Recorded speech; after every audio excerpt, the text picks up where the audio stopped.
Roots மக்களுக்கு வணக்கம். தாவேகா தலைவரா இருந்த விஜய் இப்போ தமிழ்நாட்டு தலைவரா தேர்ந்தெடுக்கப்பட்டிருக்காரு. சோ அவருக்கு பல அரசியல் பிரபலங்களும் பல சினிமா பிரபலங்களும் வாழ்த்துக்களை சொல்லிட்டு வராங்க.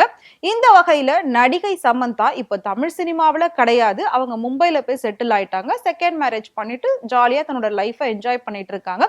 சோ ஆல்ரெடி விஜய் கூட நடிச்சாங்க அப்படின்ற அந்த ஒரு ஃப்ரெண்ட்ஷிப் பேஸ் பண்ணி விஜய்க்கு வாழ்த்து சொல்லியிருக்காங்க. என்ன சொல்லியிருக்காங்க அப்படின்னா, விஜய் வந்து வெற்றிக்காகவே பிறந்தவர் தான். அவரு இதெல்லாம் எப்பவோ செஞ்சிருக்க வேண்டியது. அவர் எப்பவோ இந்த மாதிரி விஷயங்கள்ல வந்து ஈடுபட்டு இந்நேரம் அவர் சிஎம் உட்கார்ந்திருக்க வேண்டியது.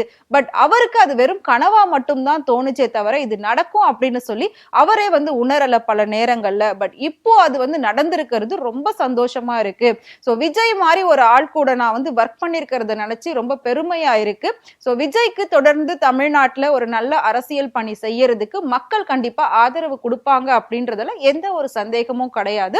சோ அவரோட நடிச்ச அந்த பெருமையோடவே நான் அவருக்கு வந்து மனதார வாழ்த்துக்களை சொல்றேன் அப்படின்னு சொல்லி நடிகை சமந்தா பதிவிட்டிருக்காங்க.